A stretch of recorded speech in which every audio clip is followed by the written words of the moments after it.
I am Kambap Suryaram, Assistant Professor of Economics, Kakatiya government degree college Hanumakonda.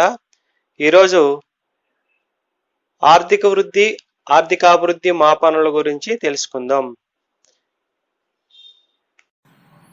ఆర్థికాభివృద్ధి మాపనలు, measurement of growth and economic growth and development.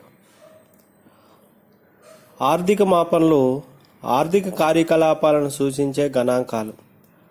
ఆర్థిక వ్యవస్థ యొక్క పనితీరును విశ్లేషించడానికి ఆర్థిక మాపనలు ఉపయోగపడతాయి.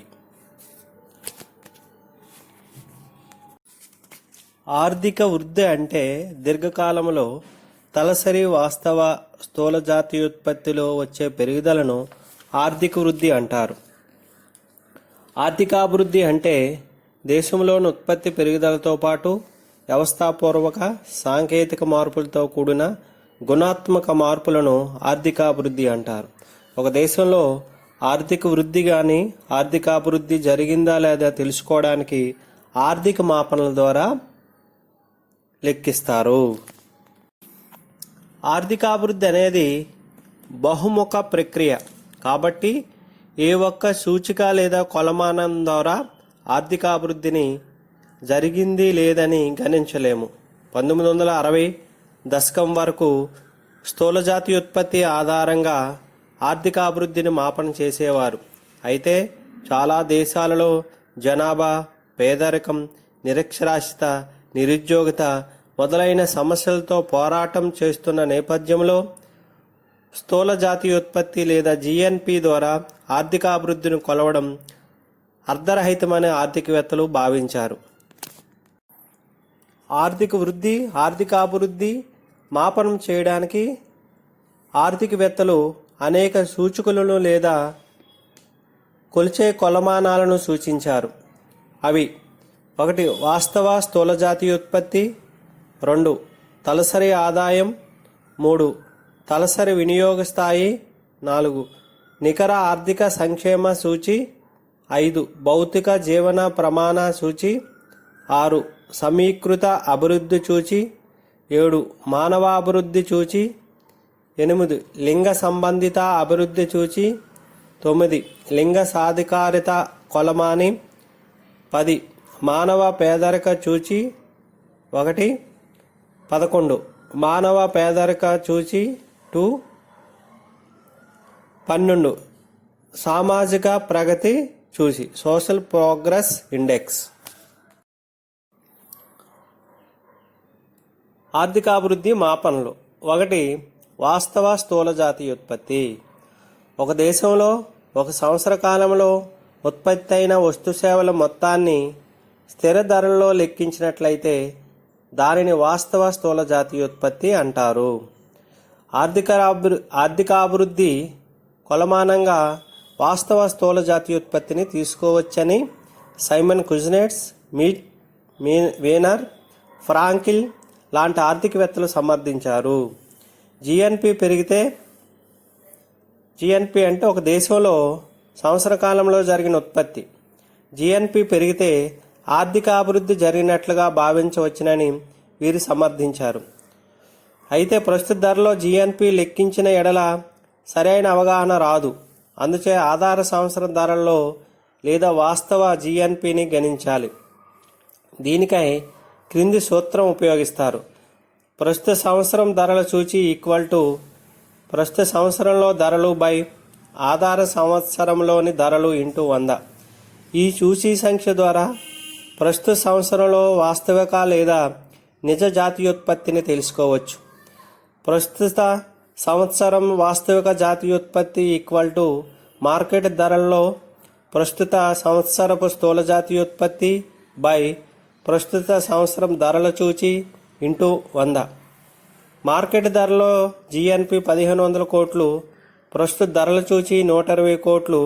అయితే వాస్తవ జిఎన్పి ఎంత అని తెలుసుకోవాలంటే వాస్తవ జిఎన్పి ఈక్వల్ టు మార్కెట్ ధరలో జిఎన్పి బై ప్రస్తుత ధరల సూచి ఇంటూ 100. అదేవిధంగా 1500 బై 120 ఇంటూ 100 ఈక్వల్ టు 1250 కోట్లు. అంటే ప్రస్తుత ధరల్లో GNPలో 250 కోట్ల ధరల పెరుగుదల వల్ల సంభవించింది. అంటే మార్కెట్ ధరలో 1500 కోట్లు GNP ఉంటే రియల్ GNP 1250 కోట్లు అయింది. అంటే 250 కోట్ల పెరుగుదల కేవలం ధరల పెరుగుదల మాత్రమే సంభవించింది. కాబట్టి ఆర్థికాభివృద్ధిని వాస్తవ జాతీయ ఆదాయంలో పెరుగుదల ద్వారా కొలవవచ్చు. వాస్తవ జాతీయ ఆదాయం అంటే వస్తు సేవల రూపంలో జాతీయ ఆదాయం పెరుగుట. వాస్తవ జాతీయ ఆదాయాన్ని ఆర్థికాభివృద్ధికి కొలమానంగా తీసుకొనటం వల్ల ప్రయోజనాలు: ఒక దేశ అభివృద్ధి గురించి ఒక సమగ్రమైన అవగాహన ఇస్తుంది. 2. అంతర్జాతీయ రంగంలో ఆ దేశ ఆర్థిక శక్తి సామర్థ్యాలను తెలియజేయును. ఉదాహరణకు స్థూల దేశీయోత్పత్తిలో PPP ప్రాతిపదికంగా భారతదేశంలో 2016లో చైనా అమెరికా తర్వాత 3వ స్థానంలో ఉంది. నామమాత్ర GDPలో 7వ స్థానంలో ఉంది. పరిమితులు అంటే వాస్తవ స్థూల జాతీయోత్పత్తిలో ద్వారా ఒక దేశ ఆర్థికాభివృద్ధిని మాపన చేయడానికి కొన్ని పరిమితులు ఉన్నాయి. జాతీయ ఆదాయం పెరుగుదల కంటే జనాభా పెరుగుదల ఎక్కువ ఉన్న ఎడల తలసరి ఆదాయం తగ్గుతుంది. ఫలితంగా జీవన ప్రమాణం తగ్గును. ఈ నేపథ్యంలో జాతీయ ఆదాయం పెరుగుదలను ఆర్థికాభివృద్ధి కొలమానంగా తీసుకొనడం సరికాదు. జనాభా పెరుగుదల ప్రభావాన్ని ఇది పరిగణించదు. 2. ఆర్థిక వ్యవస్థ సామర్థ్యంను జాతీయ ఆదాయం తెలియజేయదు. శ్రామికుల సామర్థ్యం తగ్గినప్పటికీ ఎక్కువ జనాభాతో జాతీయ ఆదాయాన్ని పెంచవచ్చు, కానీ ఇది ఆర్థిక వ్యవస్థ శక్తి సామర్థ్యాలను తెలియజేయదు. 3. ఉత్పత్తిలో గుణాత్మక మార్పులను తెలియజేయదు. మిలిటరీ వస్తువుల ఉత్పత్తి పెరుగుట, హానికరమైన వస్తువుల ఉత్పత్తి పెరుగుట ద్వారా జాతీయ ఆదాయం పెరిగినప్పటికీ అది ప్రజల సంక్షేమానికి దోహదపడదు. 4. శ్రామికుల సంక్షేమాన్ని తెలియజేయదు. శ్రామికులను తొలగించి యంత్రాల ద్వారా ఉత్పత్తి పెంచవచ్చు. దీని ద్వారా శ్రామికులు నిరుద్యోగులు అవుతారు. అదేవిధంగా శ్రామికులచే ఎక్కువ పని గంటలు పని చేయించి జాతీయ ఆదాయం పెంచవచ్చు. ఇది కూడా వాస్తవ అభివృద్ధిని తెలియజేయదు. 5. జాతీయ ఆదాయం మదించేటప్పుడు ఎదురయ్యే కొన్ని సమస్యలు కూడా ఉంటాయి. 6. పేదరికం, నిరుద్యోగత, అసమానతలు తెలియజేయదు. ఒక దేశంలో జాతీయ ఆదాయాన్ని పెరగవచ్చు, కానీ పేదరికం, నిరుద్యోగత, అసమానతలు కూడా పెరగవచ్చు. కాబట్టి జాతీయ ఆదాయం పెరుగుదల వాస్తవ ఆర్థిక అభివృద్ధిని సూచించదు. జాతీయ ఆదాయం లెక్కించేటప్పుడు నమ్మదగిన, విశ్వసించదగిన లెక్కలనేవి రావు. గణాంక సమాచారము పూర్తిగా లభ్యం కాకపోవచ్చు. ద్రవ్య రూపంలో చెల్లించలేని వస్తువులు, సేవలు జాతీయ ఆదాయంకు రావు. గృహిణ సేవలు జాతీయ ఆదాయం లెక్కలోకి రావు. జాతీయ ఆదాయం అంతర్జాతీయ పోలికలు చేయడానికి కూడా ఉపయోగపడదు. వెనుకబడిన దేశాల్లో ద్రవ్యేతర రంగం ఎక్కువగా ఉంటుంది. కాబట్టి ఇక్కడ జాతీయ ఆదాయం వాస్తవ స్థాయి కన్నా తక్కువగా ఉంటుంది. జాతీయ ఆదాయాన్ని అమెరికా డాలర్లో చెప్పటం వలన అభివృద్ధి చెందుతున్న దేశాల్లో జాతీయ ఆదాయం తక్కువగా కనిపిస్తుంది. జాతీయ ఆదాయం లెక్కించేటప్పుడు తీసుకునే వస్తు సేవల విషయంలో దేశానికి మధ్య తేడా ఉంటాయి. పై పేర్కొన్న కారణాల వల్ల ఆర్థిక అభివృద్ధి సూచీగా జాతీయ ఆదాయాన్ని పరిగణించుటకు కొన్ని పరిమితులు ఉన్నాయి. 2. ఆర్థిక అభివృద్ధి సూచికగా తలసరి ఆదాయం. జాతీయ ఆదాయం పెరిగినప్పటికీ జనాభా పెరుగుదల రేటు అంతకంటే ఎక్కువగా ఉంటే సగటు ఆదాయం పెరగకపోవచ్చు. తలసరి ఆదాయం అంటే ఒక దేశంలో ఒక్కొక్కరికి వచ్చిన సరాసరి ఆదాయాన్నే తలసరి ఆదాయం అంటారు. కాబట్టి జాతీయ ఆదాయం పెరిగినంత మాత్రాన ఆర్థిక అభివృద్ధి జరగకపోవచ్చు. అందుచే జాతీయ ఆదాయం కంటే తలసరి ఆదాయమే అభివృద్ధికి ఉత్తమ సూచికగా భావించబడుతుంది. దీనిని లూయిస్ లెబెన్స్టీన్ వంటి ఆర్థికవేత్తలు సమర్థించారు. తలసరి ఆదాయం ఈక్వల్ టు దేశ జాతీయ ఆదాయము బై దేశ జనసంఖ్య.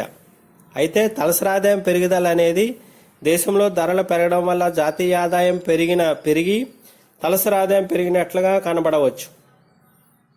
ఇది నిజమైన ఆర్థిక అభివృద్ధి కాదు.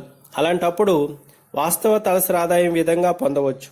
వాస్తవ తలసరి ఆదాయం ఈక్వల్ టు వాస్తవ జాతీయ ఆదాయము బై దేశ జనసంఖ్య. కాబట్టి వాస్తవ తలసరి ఆదాయాన్ని మాత్రమే తీసుకోవాలి. తలసరి ఆదాయం పెరిగితే ప్రజల జీవన ప్రమాణం పెరిగినట్లే. కాబట్టి ఆర్థిక అభివృద్ధి కొలమానంగా ఎక్కువ మంది జాతీయ ఆదాయం కంటే తలసరి ఆదాయాన్ని ఉత్తమమైన మాపనగా సూచీగా ఆమోదిస్తున్నారు. అయితే తలసరి ఆదాయం తీసుకోవడం వల్ల కొన్ని పరిమితులు ఉన్నాయి. ఒకటి, తలసరి ఆదాయం అనేది సగటు సంఖ్య. ఇది ఆదాయ పంపిణీని తెలియజేయదు. 2, ఇది కూడా ఉత్పాదక శక్తి పెరుగుదలను తెలియజేయదు. 3, తలసరి ఆదాయం అనేది జనాభా పరిమాణంలో మార్పులు సూచిస్తుంది, కానీ జనాభా ఒక్కటే ఉత్పత్తి కారకం కాదు. 4, మూలధనం, సాంకేతిక పరిజ్ఞానం, సహజ వనరులు మొదలగు ఉత్పత్తి కారకాలలో వచ్చే గుణాత్మక మార్పును తెలియజేయదు. 5, జనాభాలో వచ్చే గుణాత్మక మార్పులను కూడా తెలియజేయదు. ఆర్థికాభివృద్ధి కొలమానంగా జాతీయ ఆదాయం, తలసరి ఆదాయం తీసుకుంటే కొన్ని పరిమితులు ఉన్నాయి. అవి: 2 ఆదాయ కొలమానాలే. 2 ఆదాయ పెరుగుదలను సూచించును, కానీ ఆ ఆదాయం యొక్క పంపిణీ స్వభావాన్ని తెలియజేయవు. 2, ఇవి మొత్తం ఉత్పత్తిని పెరుగుదలను తెలుపును, అంతేకాని ఆ పెరిగిన ఉత్పత్తి నిత్యావసర వస్తువా, విలాస వస్తువులా అని తెలియజేయవు. 3, దేశంలోని అన్ని ప్రాంతాల సగటు ఉత్పత్తి పెరుగుదలను తెలియజేయును, కానీ అభివృద్ధికి నోచుకోని ప్రజల జీవన ప్రమాణాలను, సంక్షేమాన్ని ఇది తెలియజేయదు. 3, ఆర్థికాభివృద్ధి కొలమానంగా మూడవది తలసరి వినియోగ స్థాయి. కొంతమంది ఆర్థికవేత్తలు తలసరి వినియోగ స్థాయి బట్టి ఆర్థికాభివృద్ధిని మాపనం చేయవచ్చని పేర్కొన్నారు. 4, నికర ఆర్థిక సంక్షేమ సూచి. నికర ఆర్థిక సంక్షేమ సూచిని విలియం వర్డ్స్వర్త్, జేమ్స్ టోబెన్ ఆదాయ సూచిని మెరుగుపరిచి ఆర్థిక సంక్షేమ కొలమానాన్ని రూపొందించారు. Measure of economic welfare. ఈ మెజర్ ఆఫ్ ఎకనామిక్ వెల్ఫేర్ను విలియం వర్డ్స్వర్త్, జేమ్స్ టోబెన్లు రూపొందించారు. పాల్ సామన్సన్ దీనిని నికర ఆర్థిక సంక్షేమంగా పేరు మార్చారు. జిఎన్పిని సవరించి దీనిని అభివృద్ధి చేశారు. కాబట్టి నికర ఆర్థిక సంక్షేమ సూచినే పాల్ సామన్సన్ను నికర ఆర్థిక సంక్షేమంగా పేర్కొన్నారు.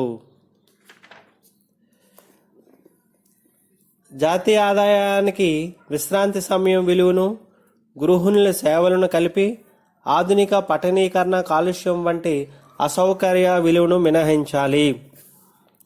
పట్టణీకరణ వల్ల ఏర్పడే కాలుష్యం వంటి అనేక అసౌకర్యాలు తలసరి నికర ఆర్థిక సంక్షేమాన్ని కుదింపు చేస్తాయి. కాలుష్యాన్ని అతిక్రమించుటకు కొంతమేరకు జాతీయ ఆదాయాన్ని కేటాయించవలసి ఉంటుంది. అందుచే దాన్ని మినహాయించాలి. ధనిక దేశాల్లో ప్రజలు తక్కువ సమయం పనిచేసినా ಹೆಚ್ಚು విశ్రాంతి కోరుకుంటారు. దీనివల్ల జాతీయ ఆదాయం తగ్గినా నికర ఆర్థిక సంక్షేమం మెరుగుపడును.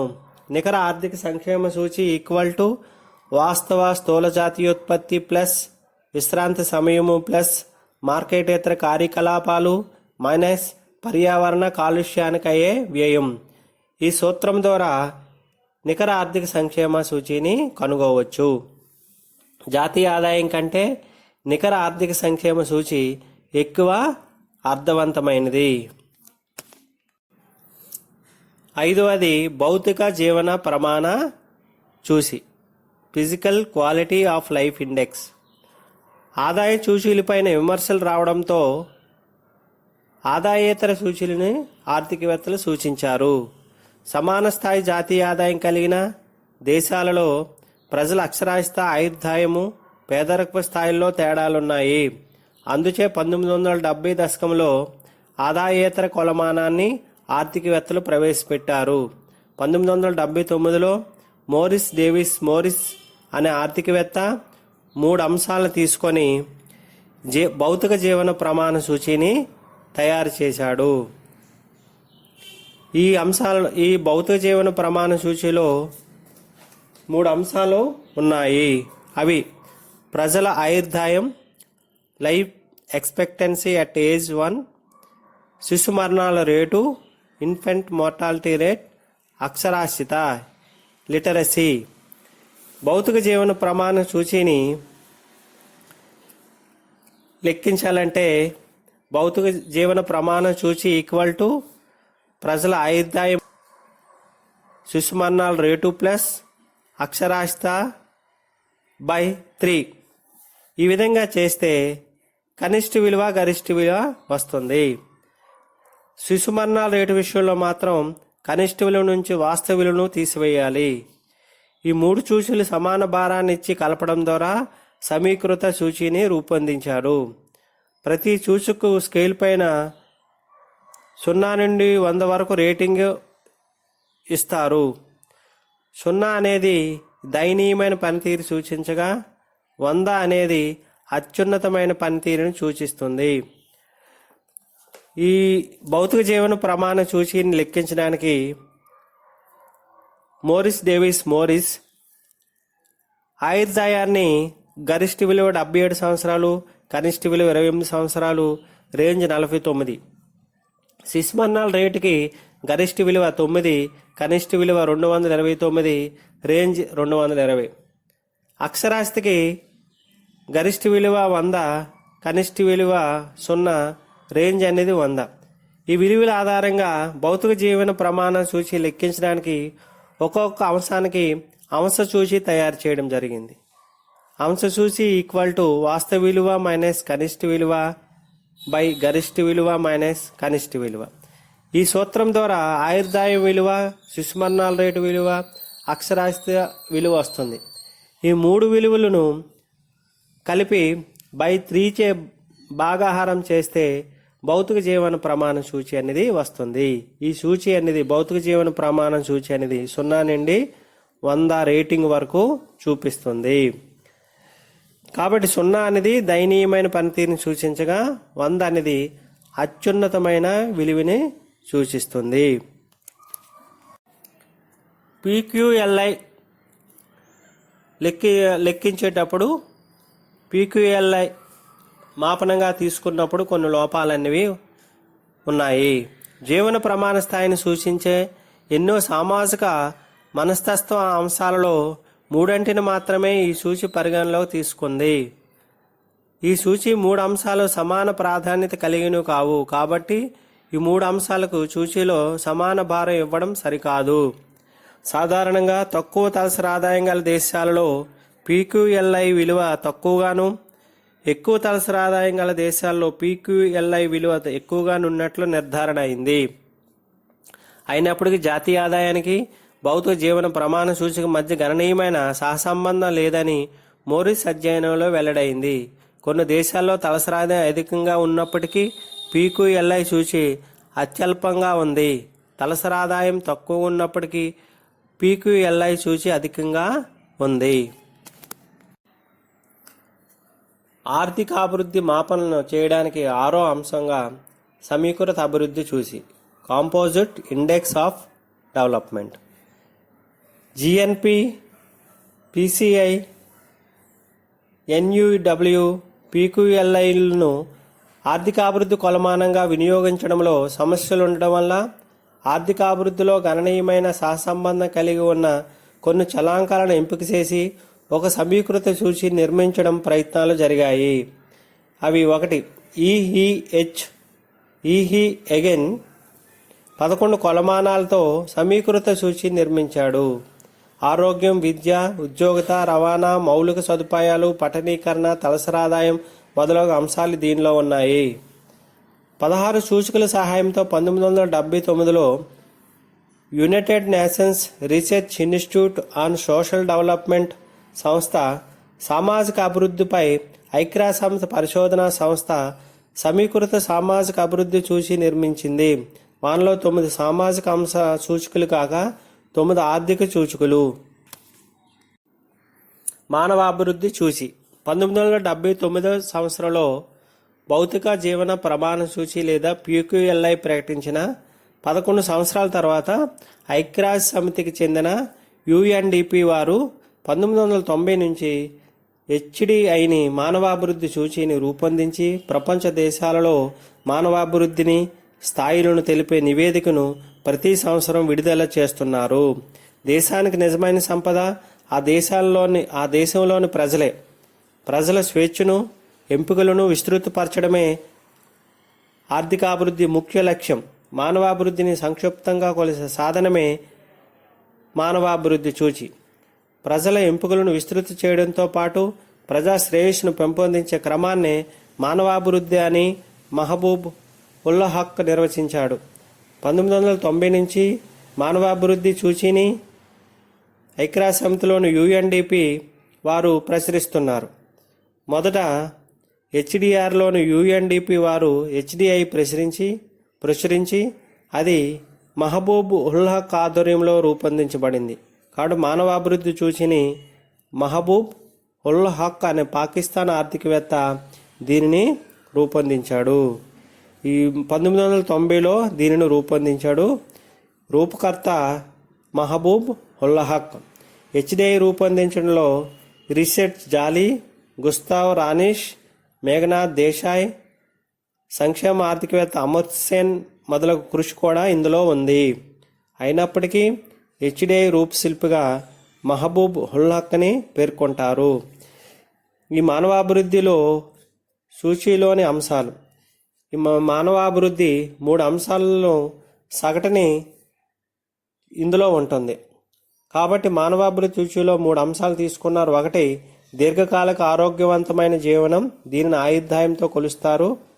2 విజ్ఞానం, దీనిని అక్షరాస్యతతో కొలుస్తారు. ఇందులో వయోజన అక్షరాస్యత 2/3 వంతు భారం ఇచ్చారు. ప్రాథమిక, ద్వితీయ, తృతీయ విద్యలో ఉమ్మడి నమోదు నిష్పత్తిని 1/3 వంతు భారం ఇచ్చారు.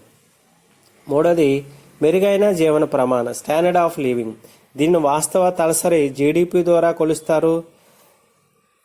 US డాలర్లో PPP అంటే పర్చేసింగ్ పవర్ పారిటీలో కొలుస్తారు. ఆయుర్దాయము, అక్షరాస్యత తలసరి GDPకి సమాన భారాలు ఇవ్వబడుతుంది. ఆయుర్దాయము, విద్య, జీవన ప్రమాణానికి సమాన భారం ఇవ్వబడుతుంది. కాబట్టి మానవాభివృద్ధిని లెక్కించడానికి 1 ఆయుర్దాయం, 2 విద్యా సాధన సూచిక, 3 జీవన ప్రమాణ సూచిక. ఈ 3 సూచిక ఆధారంగాను ఈ HDIని లెక్కిస్తారు. కాబట్టి HDI లెక్కించే పద్ధతి ఆయుర్దాయం సూచి ప్లస్ విద్యా సాధక సూచి ప్లస్ జీవన ప్రమాణ సూచి ప్లస్ బై 3. కాబట్టి ఈ అంక మధ్యలో లెక్కించేటప్పుడు HDI equal to LEI plus EAI plus SLI plus by 3. గుణమధ్యం లెక్కించేటప్పుడు జామెట్రిక్ మీన్ లెక్కించేటప్పుడు LE plus EAI plus SLI √3. ఈ విధంగా ప్రతి అంశానికి అంశ సూచి ఉంటుంది. వాస్తవ విలువ మైనస్ కనిష్ట విలువ బై గరిష్ట విలువ మైనస్ కనిష్ట విలువ. ఇది ఒక్కొక్క అంశ సూచికి ఈ విలువ వచ్చిన తర్వాత 3 అంశ సూచీలు ఈ గుణమధ్యం ద్వారా లెక్కించి మానవాభివృద్ధిని లెక్కిస్తారు. మానవాభివృద్ధి విలువ 0 నుండి 1 మధ్యలో ఉంటుంది.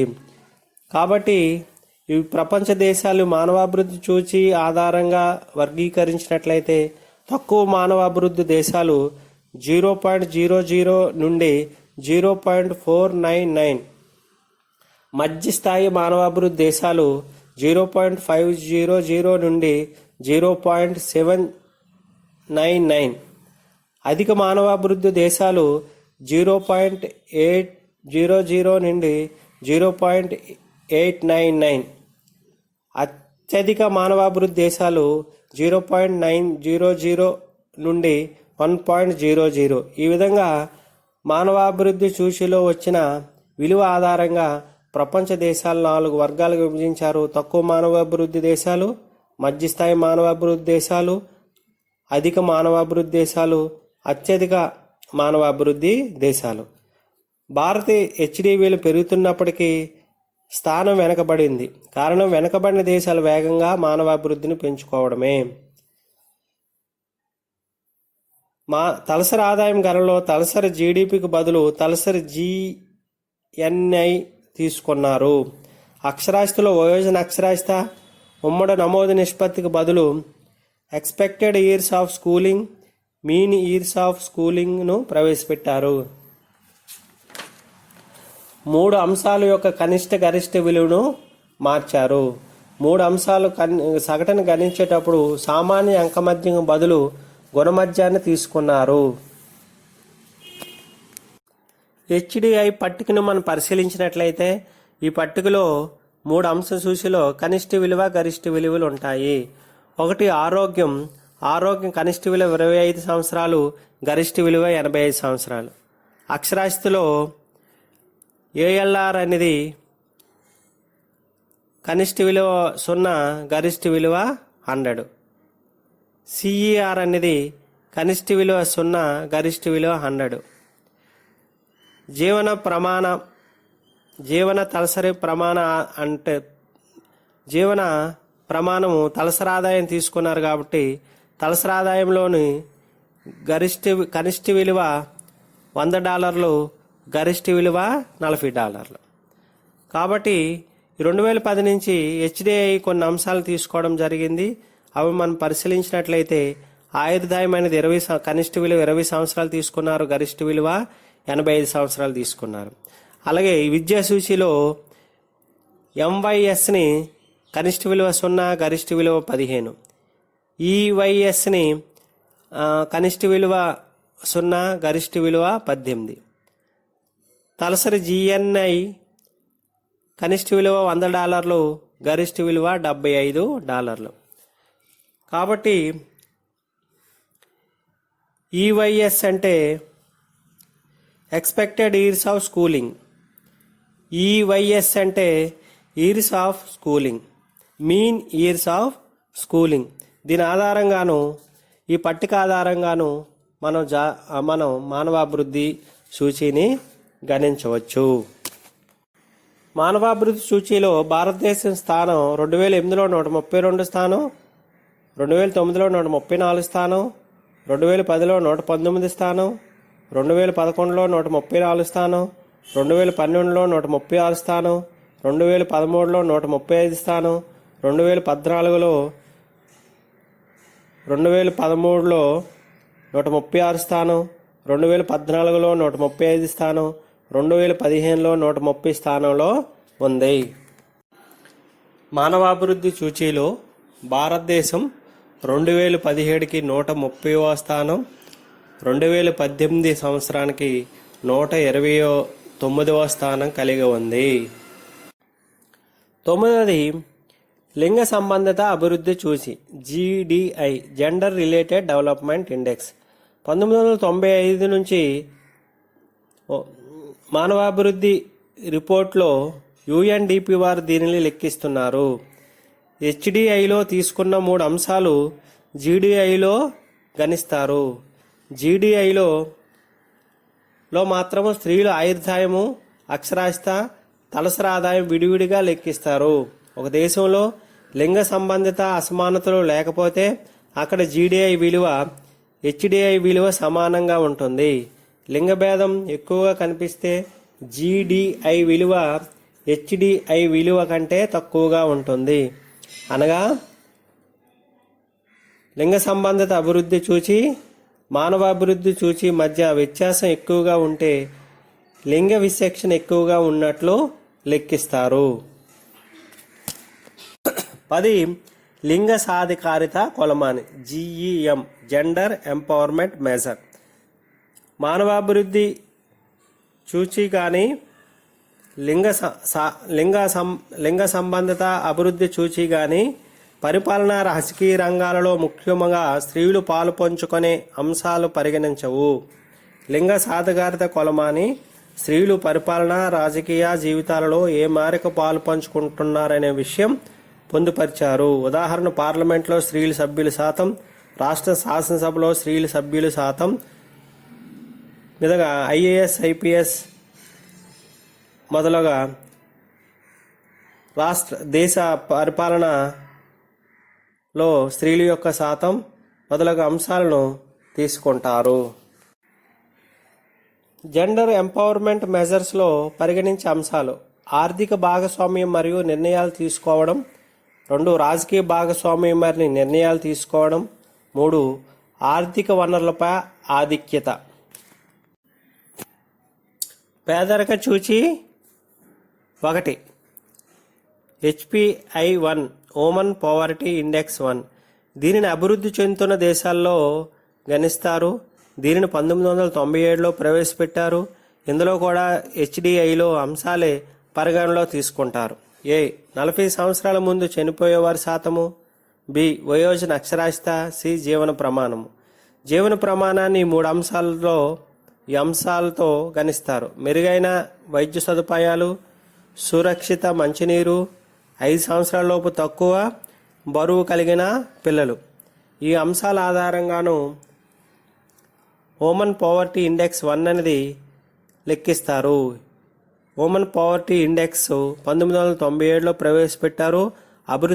అభివృద్ధి చెందుతున్న దేశాలలోనూ దీనిని గణిస్తారు. హ్యూమన్ పావర్టీ ఇండెక్స్ 2 మానవ పేదరిక సూచి 2. దీనిని 1998లో హ్యూమన్ పావర్టీ ఇండెక్స్ 2ను ప్రవేశపెట్టిన తర్వాత HPIని వెనుకబడిన దేశాలకు వర్తింపు చేస్తున్నారు. ఇందు 4 అంశాల పరిగణలో తీసుకున్నారు. హ్యూమన్ పావర్టీ ఇండెక్స్ 2 అనేది అభివృద్ధి చెందిన దేశాలకు వర్తిస్తుంది. ఇందులో తీసుకున్న 4 అంశాలు: 1 60 సంవత్సరాల లోపు చనిపోయే వారి శాతము.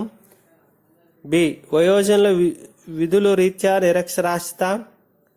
సి దేశ సగటు ఆదాయం కంటే 50 తక్కువ ఆదాయం కలిగిన వారి శాతము. డి సంవత్సరం మొత్తం మీద నిరుద్యోగత శాతము. 2010 HDRలో మల్టీ డైమెన్షనల్ పావర్టీ ఇండెక్స్ను ప్రవేశపెట్టారు. పార్శ్వ పేదరిక సూచి మల్టీ డైమెన్షనల్ పావర్టీ ఇండెక్స్ అత్యంత అణగారిన జాతులు కోల్పోయిన కారకాలను, అంశాలను తెలియజేయడానికి బహుముఖ కోణ పేదరిక సూచిని 2010లో ప్రవేశపెట్టారు. దీనిలో 3 అంశాలు, 10 సూచీలు కలవు. 3 అంశాల్లో హెల్త్, ఎడ్యుకేషను, లివింగ్ స్టాండర్డ్స్. అదిగే 10 సూచీల్లో nutrition, child mortality, ease of schooling, children enrolled, cooking fuel, toilets, water, electricity, floor ఈ మొదలగు అంశాలని తీసుకోవడం జరిగింది. సామాజిక ప్రగతి సూచిక సోషల్ ప్రోగ్రెస్ ఇండెక్స్ సామాజిక పర్యావరణ అవసరాలను తీర్చడానికి అందించే సేవలను సామాజిక ప్రగతి సూచిక కొలుస్తుంది. దీనిలోను కనీస మానవ అవసరాలు, సంక్షేమ పునాదులు, 3 అభివృద్ధికి అవకాశాలు అనే 3 అంశాలు తీసుకొని 54 సూచికలతో తయారు చేస్తారు. 1 కనీస మానవ అవసరాలైన ఆరోగ్యము, పోషకాహారము, నీరు, నివాసము, పరిశుభ్రత మొదలైనవి. 2 సంక్షేమ పునాదులైన విజ్ఞానము, సమాచారము, పర్యావరణ వ్యవస్థ, నిలకడ, కొనసాగింపు. 3 అభివృద్ధికి అవకాశాలైన వ్యక్తిగత హక్కులు, వ్యక్తిగత స్వేచ్ఛ, ఎంపిక, సమ్మిళిత వృద్ధి మొదలైనవి ద్వారా సామాజిక ప్రగతి సూచిక లెక్కిస్తారు. గ్రీన్ ఇండెక్స్ ప్రపంచ బ్యాంకు యొక్క పర్యావరణ కొనసాగించదగిన అభివృద్ధి విభాగం దీనిని అభివృద్ధి చేసింది. దీనిలో అంశాలు: 1 ఉత్పత్తి చేసిన ఆస్తులు, యంత్రాలు, కర్మాగారాలు. 2 సహజ వనరులు, భూమి, నీరు, ఖనిజ సంపద. 3 మానవ వనరులు, విద్యాస్థాయి, నైపుణ్యం మొదలగు ఆధారంగాను గ్రీన్ ఇండెక్స్ని తయారు చేశారు. ఆర్థికాభివృద్ధి సూచి భారత్కు చెందిన national council of applied economics research వారు EDI అను భావనను అభివృద్ధి చేశారు. దీనిలో 3 భాగాలు ఉన్నాయి: విద్యాస్థాయి సూచిక, ఆరోగ్య వృద్ధి సూచిక, తలసరి స్థూల జాతీయోత్పత్తి. ఈ 3 అంశాల ఆధారంగాను ఆర్థికాభివృద్ధి సూచిని ఎకనామిక్ డెవలప్మెంట్ ఇండెక్స్ని తయారు చేశారు. ప్రపంచ ఆకలి సూచి గ్లోబల్ హంగర్ ఇండెక్స్ ఈ ప్రపంచ ఆకలి సూచిని 2006 నుంచి గణిస్తున్నారు. దీనిలో పేదరికం, నిరుద్యోగత, పారిశుద్ధ్య లోపం, సురక్షిత, మంచినీరు మొదలగు అంశాల పరిగణలోకి తీసుకొని దీన్ని లెక్కిస్తారు. దీని విలువ 0 నుండి 100 మధ్యలో ఉంటుంది. 0 అనేది ఆకలి లేని తనాన్ని బెస్ట్ స్కోర్ సూచిస్తుంది. 100 అనేది అధమ స్థితిని సూచిస్తుంది. ప్రపంచ పోటీతత్వ సూచి. దీనిని ప్రపంచ ఆర్థిక ఫోరం వారు గణిస్తున్నారు. వ్యాపార సాంఘిక అంశాలకు చెందిన 12 అంశాలను తీసుకుంటారు. ఉదాహరణ సంస్థలు, ఆర్థిక వాతావరణం, అవస్థాపన సదుపాయాలు, ఆరోగ్యము, ప్రాథమిక ఉన్నత విద్య, శిక్షణ, శ్రామిక మార్కెట్ సామర్థ్యం మొదలైనవి. దేశంలోని వనరులు ఏ విధంగా ఉత్పాదక దోహదపడుచున్నవి అని తెలియచేయును. 2017-18 ప్రపంచ పోటీ సూచీలో 130 దేశాలు తీసుకుంటే భారతదేశం 40 స్థానంలో ఉంది. 2016-17లో 30 స్థానంలో ఉంది. ఒక స్థానాన్ని దిగజార్చుకుంది. ఈ సంవత్సరం స్విట్జర్లాండ్, అమెరికా, సింగపూర్ మొదలగు 3 స్థానాల్లో అధిక పోటీతత్వ ఆర్థిక వ్యవస్థలుగా నిలిచినవి. చైనా 27వ స్థానంలోని ఇండియా 40 స్థానంలో ఉంది.